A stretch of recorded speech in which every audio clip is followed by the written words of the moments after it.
pop-up notice that now you're being.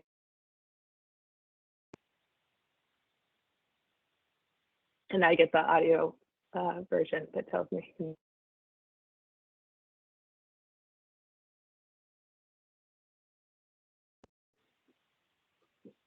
So just to say it again on the recording, we have Outright Vermont coming and presenting today, one of our partnering organizations for Project Aware. They'll be presenting on creating affirming environments where LGBTQ youth can thrive. And we have Center for Health and Learning presenting on suicide prevention and Up for Learning in schools. So I see Outright made it. Glad to see you. Maybe if we could just start with quick introductions around, because I know we've got some new faces today. I'm Mariana Donnelly. I am from the Department of Mental Health. I am helping to coordinate Project Aware under Laurel Omland, and we will have a coordinator here at DMH full-time for Project Aware that we are in the process of hiring now. Laurel, you want to introduce yourself? Sure. Thanks, Mariana. Hi, everyone. Laurel Omland. I'm the director of the Child, Adolescent, and Family Unit here at the Department of Mental Health, and technically the project director for this federal grant with SAMHSA. I'll pass it over to Tracy. Tracy. Good morning. Tracy Watterson, Agency of Education. I am the agency's point of contact for Project Aware, and we are also in the process of hiring someone to coordinate this work for the agency, and they will be a member of the Vermont MTSS team. So we're looking forward to that. Let's see, how about, I'm just gonna look at the list. Amanda, do you mind, are we doing everyone introducing themselves? Mariana? Yeah. Okay, so I just went alphabetically. I see Amanda. If you would go next, please. Yeah, glad to. I always double check if there's an extra Amanda in here, because there's like this graph of Amandas in the 80s. Anyway, that's neither here nor there. Hi, I'm Amanda, she, her pronouns. I'm the associate director here at Outright Vermont. We are part of the technical assistance team for this grant. We're really excited to connect with you all today. And in that vein, I'll pass it over to Courage B. Pearson, who's my colleague. Hey y'all, I'm not often on team, so I don't know how to correct my name, but I am Courage B. Pearson. I'm use they them pronouns. I'm the director of organizing. Really excited to be with you all and dig into some of what's possible with this grant opportunity. I'm gonna just pass it to, did Brenda go?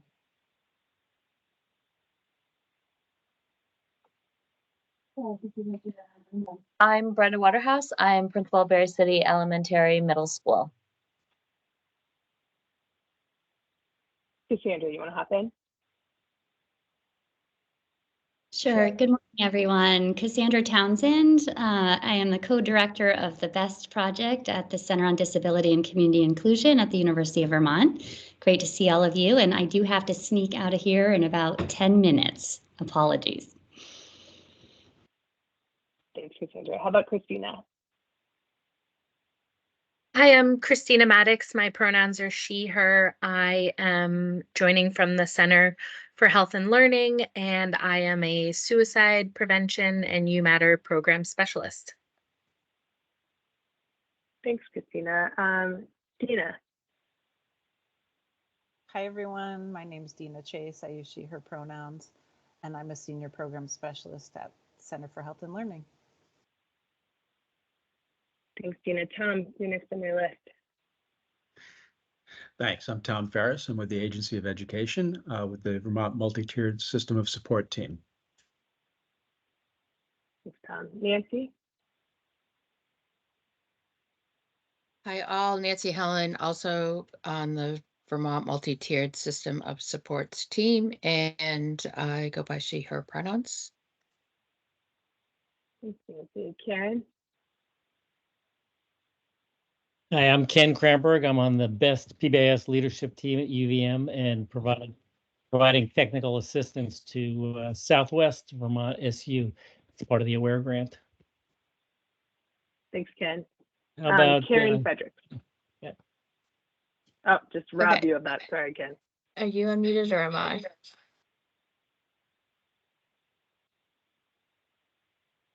Oh, you're Now muted, Karen.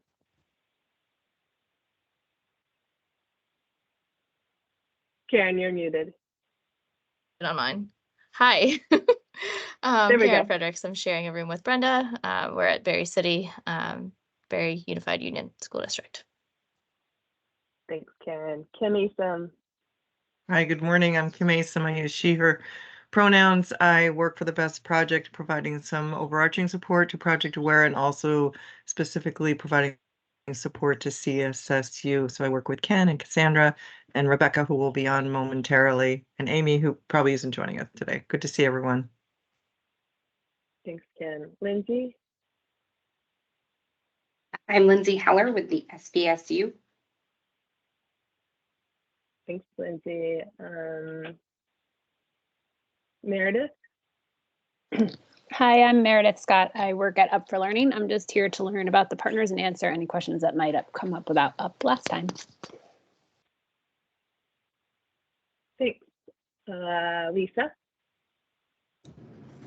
Hi there, I'm Lisa Peralt, and I'm the business manager at the Berry Unified Union School District. Thanks, Lisa. Sherry.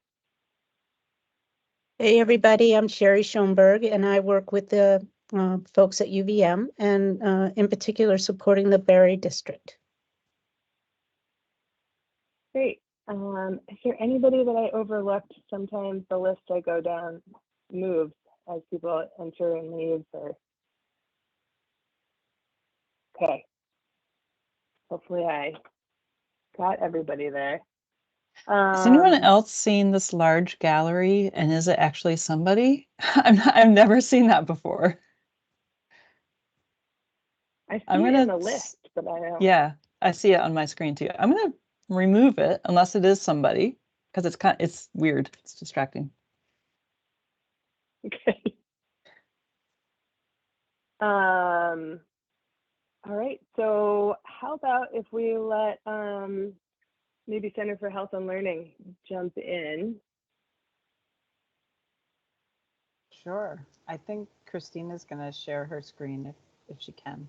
We're not as used to Teams as we are Zoom, so.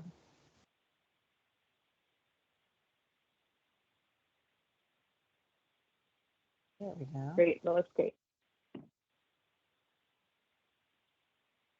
All right. Good morning, everyone. My name is Dina Chase. I use she, her pronouns, and I'm a senior program specialist at the Center for Health and Learning. And thank you for having myself and Christina here to share a little bit about the Center for Health and Learning and the programming that we do offer. And it's primarily on community suicide prevention work. Did you advance the slide? Sorry, I can't see your screen and my screen. Okay, CHL is a nonprofit organization focused on building a foundation for healthy schools and communities.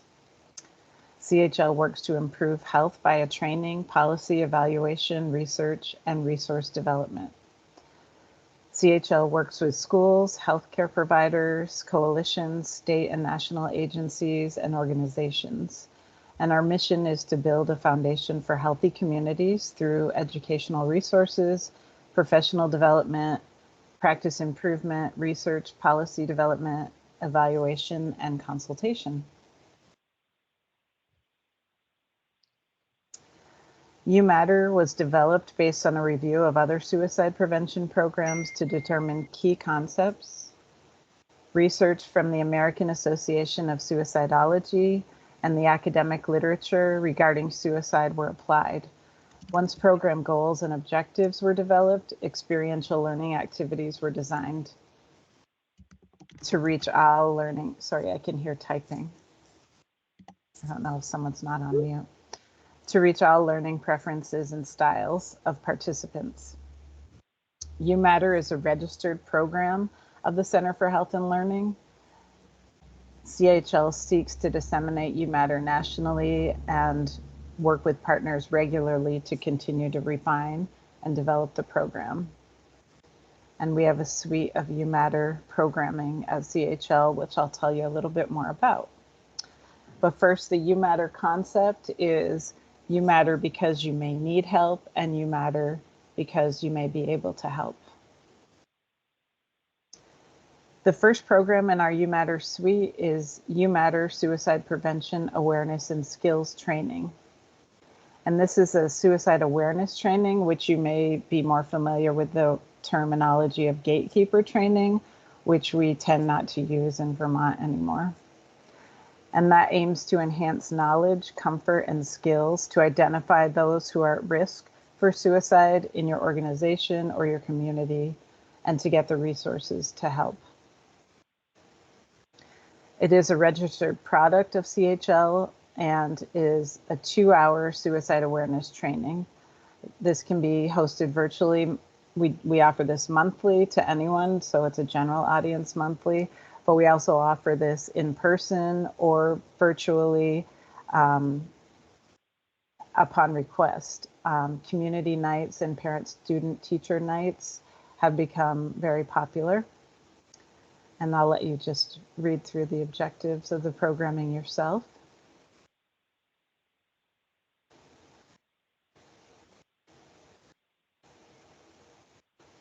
And then we can move to talking about You Matter for Schools.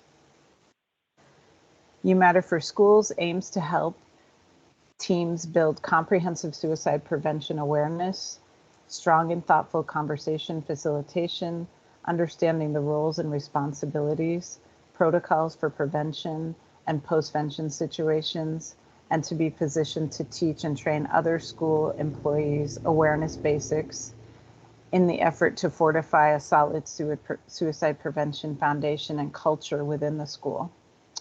Participant teams complete the You Matter Suicide Prevention Awareness and Skills Training as part of the course and become eligible to then pursue the training of the trainers option.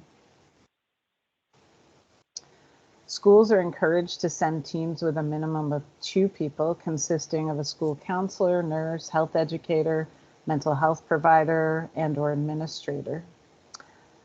Support of the school administration is highly recommended. This course is a combination of virtual and asynchronous online learning. There are typically 4 Zoom sessions, which are about 1.5 hours each. It's been offered in fall, winter, or spring regularly. Attendance at all Zoom sessions and evidence of participation in the online platform are required in order to receive a certificate of completion. And we do partner with Vermont State University so that 3 graduate credits can be paid for separately by anyone who wishes. CHL staff have a sense of what a suicide-informed school is and what it takes to delve into that work, and we provide technical assistance to staff that are taking that on.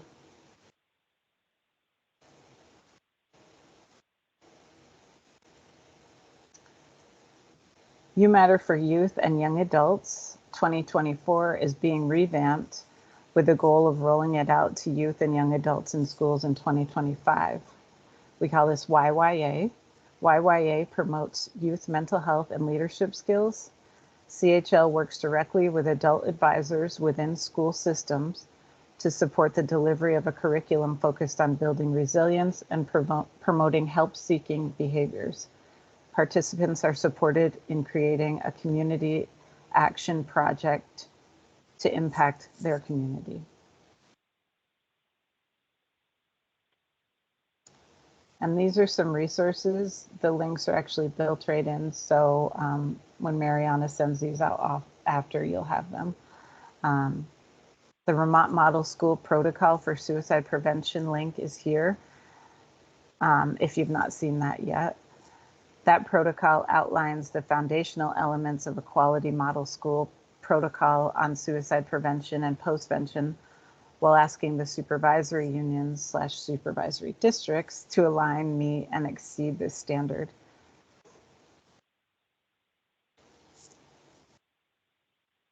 And then one last resource.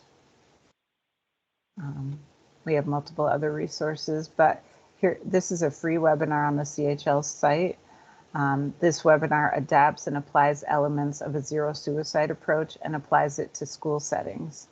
This includes supportive culture, training, identification, treatment, transition, and follow-up. This webinar was developed as part of last year's work in the AWARE project.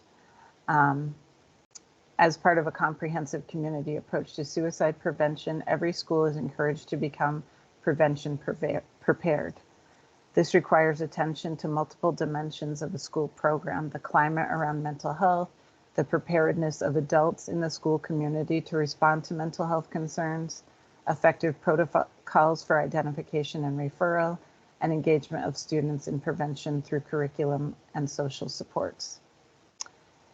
If you do have interest in this webinar, we are updating some things on our site. So instead of clicking on the link, you would just email Christina at healthandlearning.org and she can get you set up with that. And we're happy to take any questions and look forward to partnering with all of you.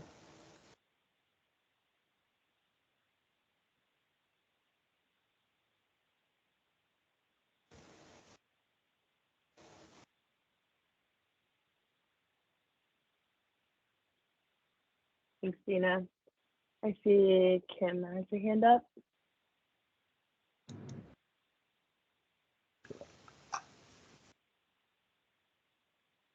Kim, you're Oops, we muted. can't hear you.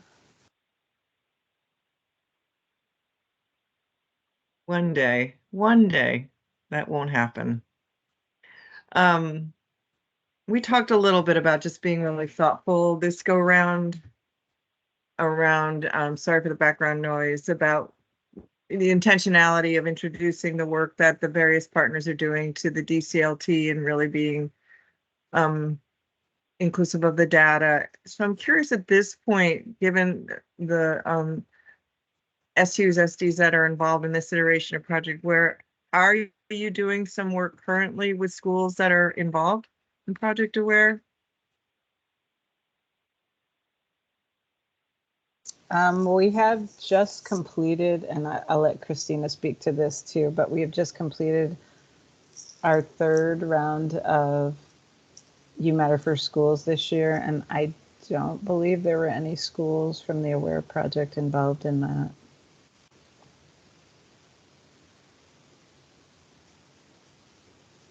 Not in this round. I don't believe there were any. In the round that we had in the winter, there might have been some from Bennington, but it could have been the BRSU, not SVSU.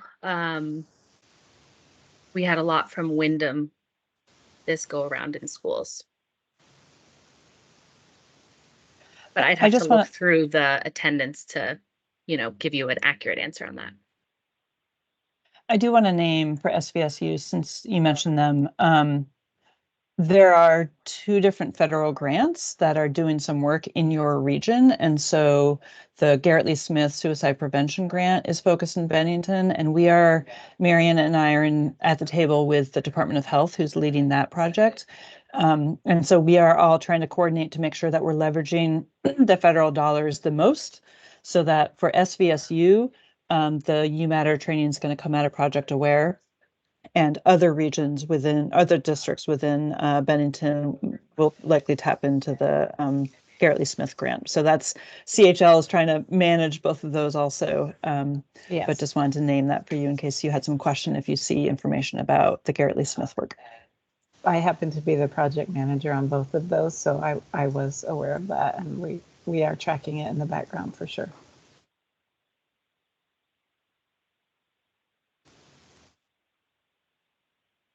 And Sherry? Hello.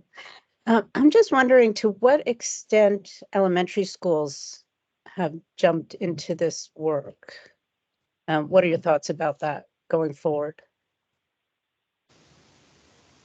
I might let Christina answer first, just because she's just barely completed the last one, and I did see there were some elementary schools participating.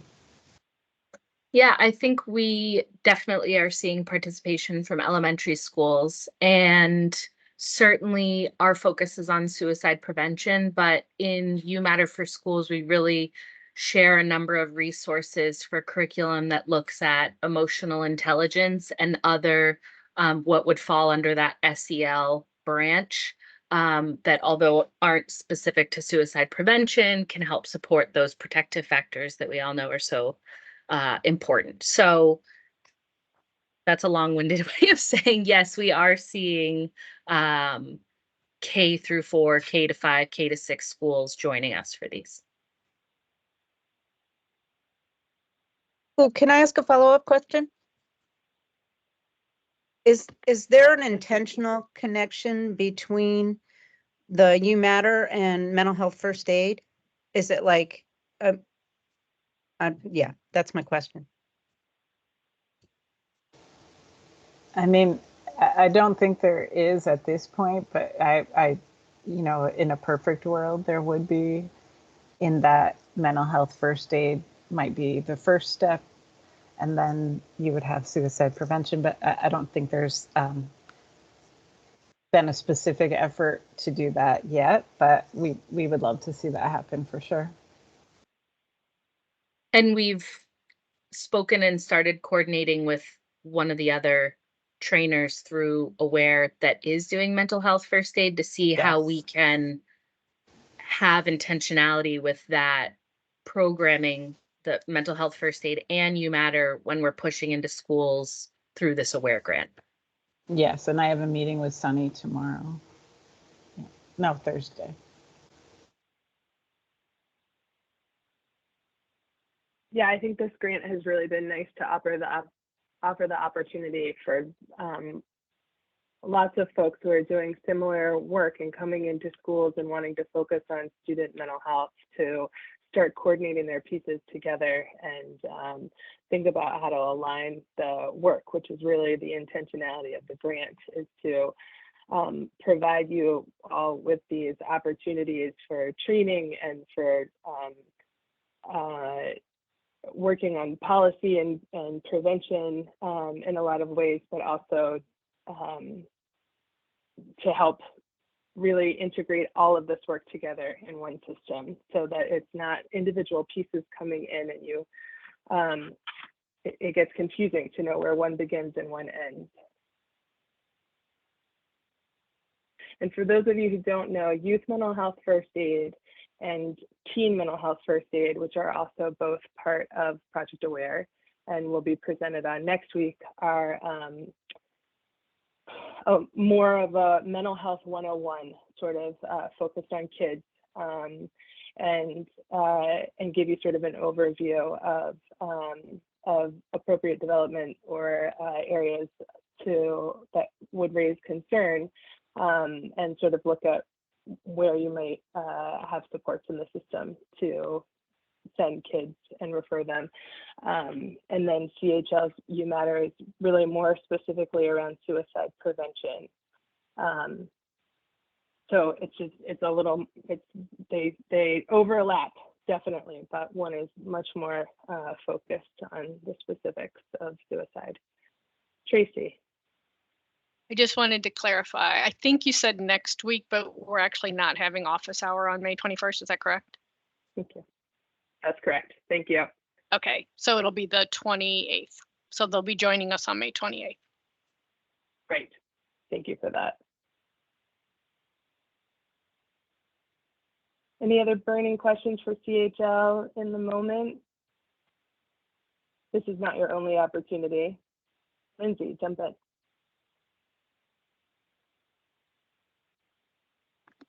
So just to be clear, because I've been speaking with our curriculum director and trying to get in appropriate things for professional development to get on the teacher's calendar for next year, we have a group that's definitely worked very hard on a suicide assessment program within the school, and they have great ownership of that. And there's definitely some nerves that we're looking to, rebuild the wheel. And, we've been trying very hard to let them know that that's not the case.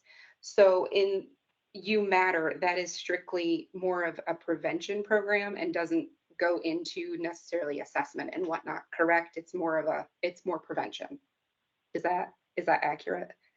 That is accurate. There It is. is a component of UMatter that has a 3-step intervention process, but the lovely thing that I think about UMatter, and I say that with my background in clinical mental health, is that this is not intended as a clinical training. So of course, if there are individuals on the training, at any training we do, we would encourage them to defer to whatever work policies and procedures that are in place, should there be students or adults at risk. But the 3-step process talks about showing the person you care, asking a direct question, and being a bridge to offer help by being aware of the resources that are available both locally to them as well as across our state. So it, you know, it butts right up against that, but it's not, it's more of something that somebody could use in their work setting, but also with a family member or a neighbor or a close friend. So it really trying to bring awareness to all the factors that are involved as it relates to suicide prevention. Hopefully that answers your question, Lindsay. It does. Thank you so much.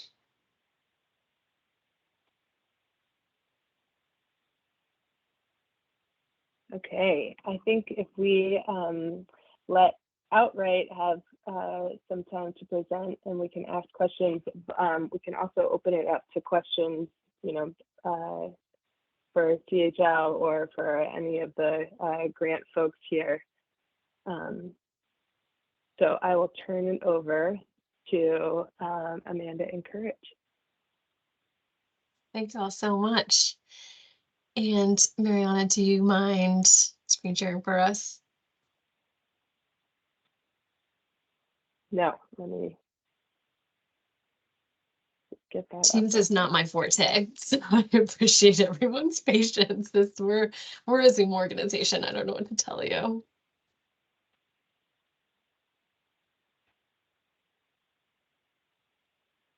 Thank you so much. I appreciate it. Yeah. So here we are. I'm Amanda. You share her. You've met Courage. They're going to take it over in a couple slides, but I'll get us started. So Outright Vermont is the youth serving organization for LGBTQ youth across the state of Vermont and beyond. We're trickling into New York. We've got young people coming from New Hampshire. We're really the go-to spot for LGBTQ support in the region. And we've been doing that work since 1989. So our organization is 35 years old this year, which feels incredible to say out loud.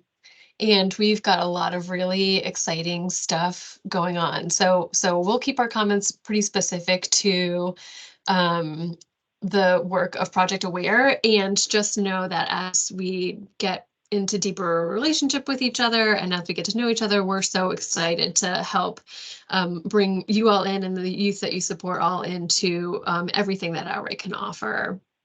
So go ahead to the next slide and I'll just sort of give you an overview of where we are now. So Outright Vermont's mission is to build a Vermont where all LGBTQ youth have hope, equity, and power. And we know that the only way to do that is alongside young people. So we're working harder and harder all the time to make sure that youth are at the front and center of every initiative that Outright takes on, which means that as we get further into talking about what technical assistance could look like in this iteration, know that that will be deeply connected to the young people embedded in these school systems through their gender and sexuality alliances, through youth leadership initiatives in local areas. So we're really excited to make sure that we're able to connect you not just to what Outright thinks through our 35 years of experience supporting LGBTQ youth, but you'll get to hear directly from young people themselves in this current moment about what's crucial to them as they imagine school systems that support their lives, their communities, their relationships, their ability to be authentically themselves in school, which we know is really crucial to creating learning environments where all young people thrive. We work toward our mission through a whole host of programming. So I want to hand it over to Courage for the next slide, and we'll take you through an overview of our theory of change, and then we'll dive right into how this can apply to the work that we're here to support you all in doing. Thanks so much, Amanda. And, you know, there are some problems, and we're here to be engaged in the process of shifting the needle, creating change, and supporting thriving school communities.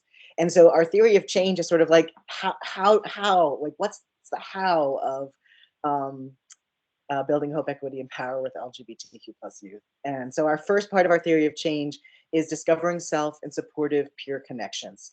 In our organization, we host statewide events. We have a statewide summit actually happening this in like 4 days at Harvard Union High School, where over 100 youth will be coming together to celebrate the successes, the resilience, and the queer joy that is Summit. I'm really excited about it, and I will be very tired on the other side. We also offer social and support groups for youth. It's one of the, I sort of say, our flagship programs in 1989, starting Friday Night Group in Burlington, which has been running since. It's the inception of Friday Night Group in 1989. We also have an amazing Camp Outright program this summer, 2 weeks at Camp Common Ground, and in the future, a camp property that we are in the process of becoming stewards of and hoping to build out that program more over time. And then we support gender and sexuality alliances across the state. Last year, there was probably 90 plus gender sexuality alliances, which are student groups embedded in elementary, middle, and high school settings where LGBTQ plus and allied youth connect with each other, connect for social, emotional, and social change activities. That's discovering self and supportive peer connections is one. Let's go to the next slide. Thank you so much. Our second aspect of our theory of change, the how of how we build hope, equity, and power, is we work to strengthen families. So thrilled to just say the name Amelia, who's a colleague, who's our family engagement manager, and who supports our two family programs, one being Gender Creative Kids, which is for youth and families 12 and under to get together for IRL joy and play and conversation and support. And then the Transparent Group, which is an online once a month and IRL once a month gathering of parents and caregivers of LGBTQ plus youth seeking support, information, and resilience building together. So that's our second aspect. Let's go to the next slide, which is our third aspect, which is very much where my work as director of organizing. We have a team called Team Transforming.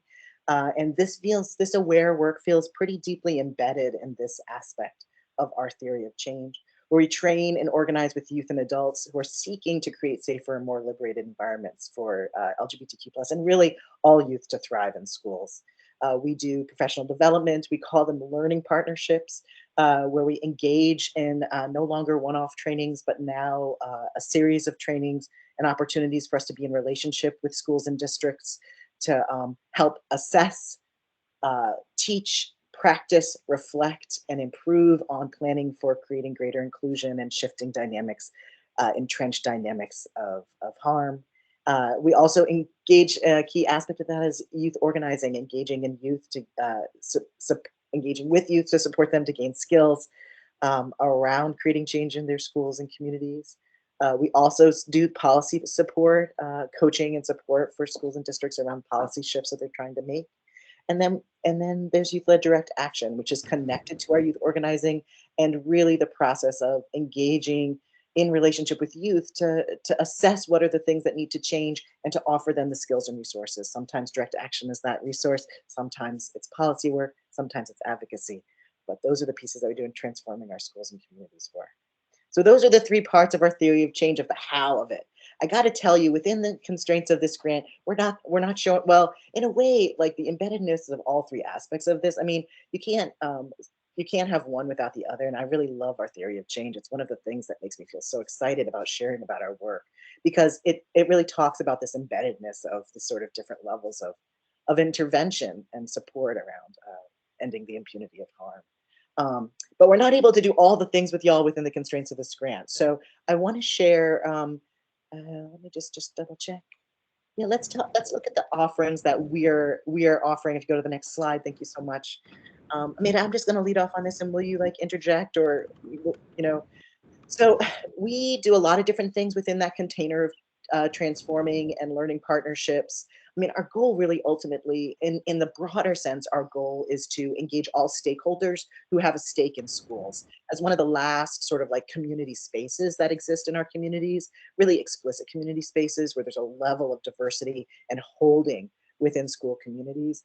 There's so many stakeholders and so many folks who care about what happens in schools. And that's our broader sense. But within the aware offerings, we have sort of like three. Oh yeah, impunity of harm, not the impunity of norms. But I mean, sure, the impunity of gender norms, sure. The impunity of gender policing, absolutely.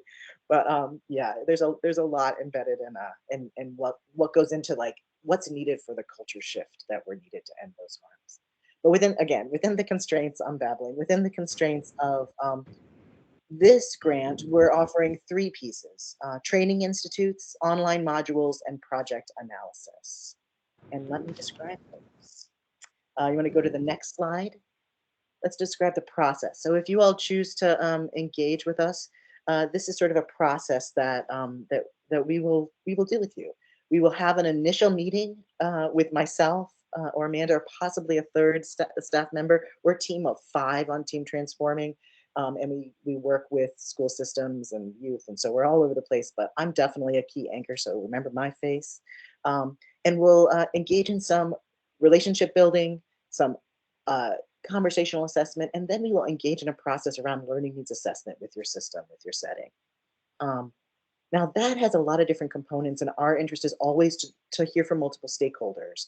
So if you're interested, so just so you know, like we're the folks who are going to want to engage more groups instead of less. So just so you know, in terms of like how we move, that will be part of the learning needs assessment. And some of the pieces that we want to offer, particularly around professional development and resourcing your educators, because we know that adults have so much to say about the culture in schools. We know that youth also have a lot to say, but they look to adults. And so we get a lot of feedback from youth that adults need resources. So we've been developing those.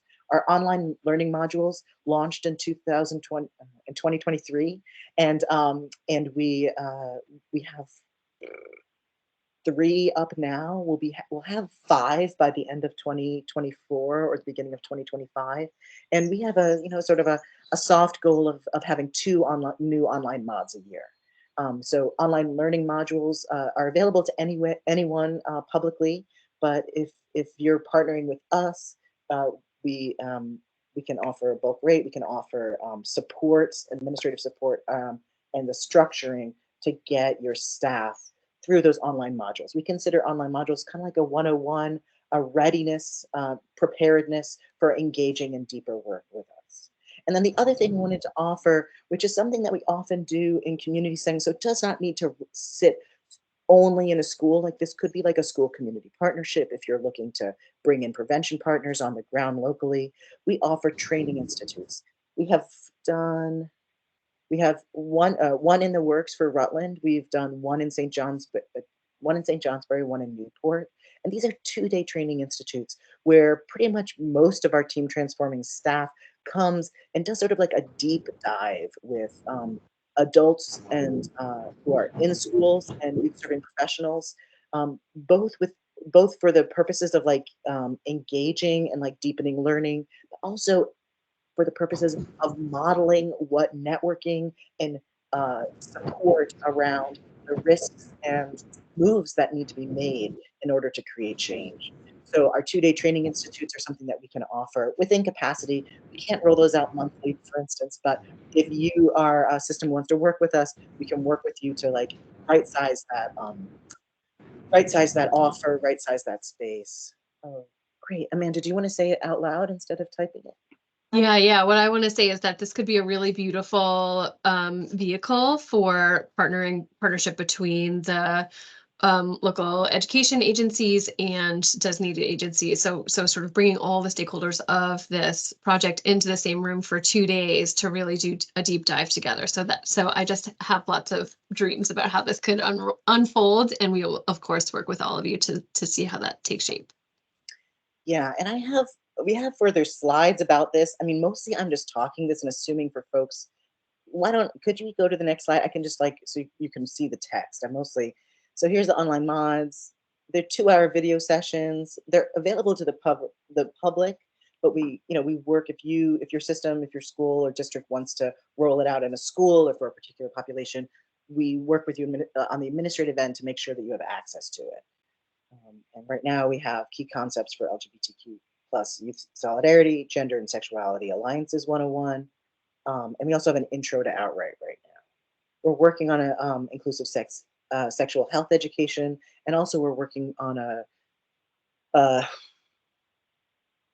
sort of like queer affirming medical care for primary care providers is another module we're working on right now. So that's one piece. Could we go to the next slide so you could at least look at those things? This is a description of the training institutes. And our training, if the one thing you walk away from staring at my face or listening to my voice, I want you to know that we're here for relationship. So anything that we're offering is going to be something that we work in partnership with the stakeholders, with the folks who are most who are going to be impacted by it. And I mean, ultimately, we also want to engage in levels of dialogue with youth who are most impacted to inform design as well. And then this third, let me just go to the last piece. Let's look at that next slide. Again, I'm not tracking time, so please let me know if I'm way over. But this also is a really key thing that we have been working on. We know that the work of culture shift is long haul work. And so honestly, outside of this grant context, our ideal contracting relationship is like a 2 to 3 year relationship with the system. So, but within this container, what we really want to offer is like offering that pre-assessment, engaging in that conversation with y'all, doing the offers and building those things, and then assessing and offering like a next steps opportunity. So that's our project analysis, doing some reflections from leadership, from folks who've been holding with key stakeholders, but also from folks who participated, and also, of course, those most impacted in our relationships with youth. So that is our last slide.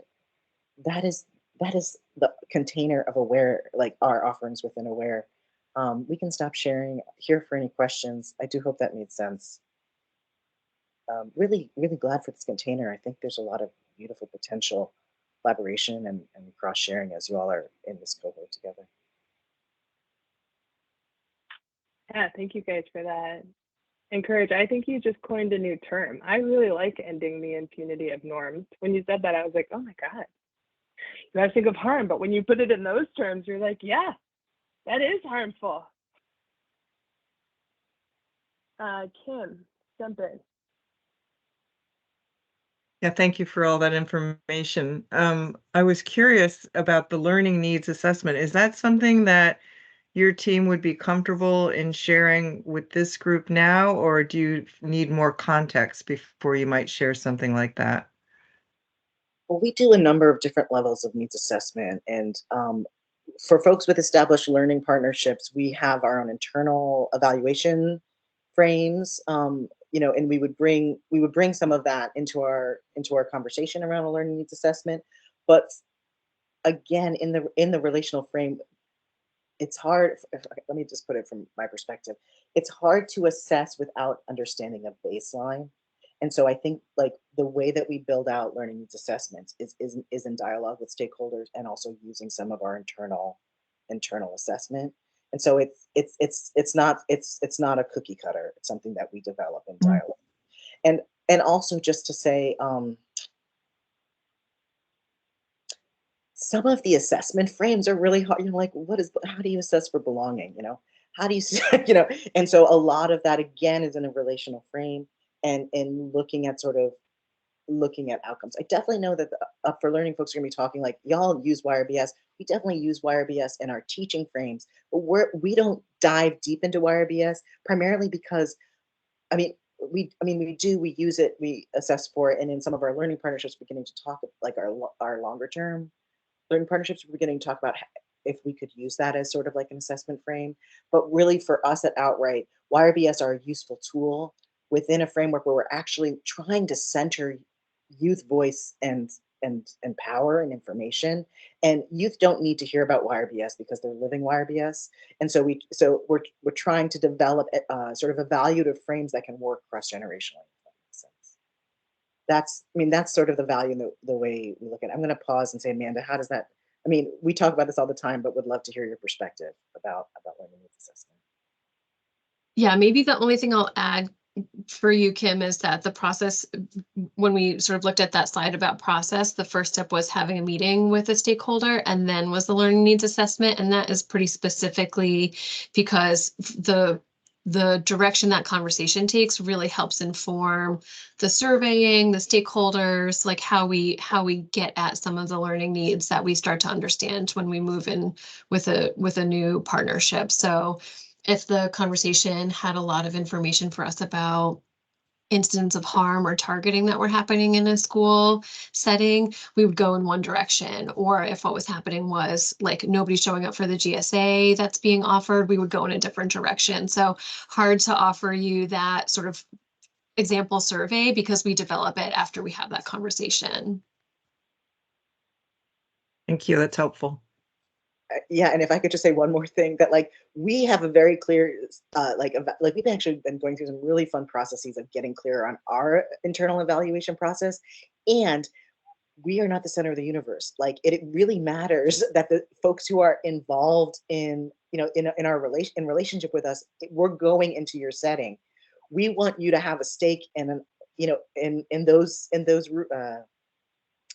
I was going to say rubrics, that's not the right word, but those markers of evaluation. And so we bring that internal awareness and the tools that we have and try to build something so you all can be involved in actively involved in that assessment process and be able to track your learning and change.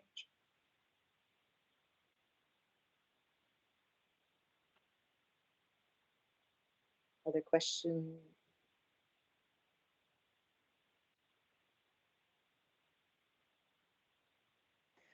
I think I have a similar question to what was asked of CHL. What age groups do you guys, what school levels do you all work in? We work pre-K to 12. We recently shifted our service range through 19. So I did go to a college recently, which is rare, but we work with educators from pre-K to 12. One of the key things that we're holding awareness of, I was just about to chime in and say, like, this really, we call this primary prevention with work and sometimes primordial prevention work, just to say, in terms of like looking at deep culture work. So I like saying the word primordial, it's fun. But what we know about gender and sexuality is that we have it throughout the lifespan. And some of the dynamics of harm that show up in our communities and society is this a story that says that younger people don't need this information, and that there's either like all the information or none of the information. So our work to like support educators to talk about sexuality, gender in developmentally appropriate ways, and to really make distinctions between gender and sexuality writ large, but also sort of like how these very normal social, emotional, human dynamics show up in our relationships, in our classroom, in our schools and communities. So we work pre-K through 12. I've done a little less with pre-K teachers because oftentimes they're not connected to public schools. We're mostly showing up in elementary to high school, just to say, in terms of our contracting, etc. I love that because I think oftentimes you think of this as being a high school age sort of topic area. And I feel like in terms of, ending the impunity of norms, those norms begin at like age 3. They already start to know, what does a boy look like and what does a girl look like and what does a family look like. And so doing that early stuff is so important. And what we also know is that young people are coming out earlier, and we know that young people know stuff's up, and attempting to keep information from people or create a level where this stuff is not impacting is foolhardy. It's not realistic. I will also say that the sort of current political moment means that I want to acknowledge that there could I just want to acknowledge that the current political moment means that there could be some concerns or some thoughts about pushback around engaging with this work. And I want to let you know that we are so here for that. We talk about readiness and need, and we're in active conversation with our learning partners around what are the right size moves for your setting. And that is a deep partnership piece of work because we don't know. We are not on the inside of your setting. And so part of that needs assessment is very much about the sort of broader political and social milieu, and to engage actively in conversations about how that's impacting you and in your work setting, how it's impacting youth, and what are the right size moves that are possible, or what would a particular trajectory or arc of engagement look like.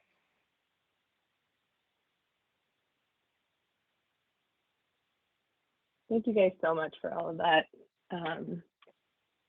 I feel really excited every time these partners come on and start talking about their scopes. And, I know bits and pieces about all of the work, but when you all come in with your passion and your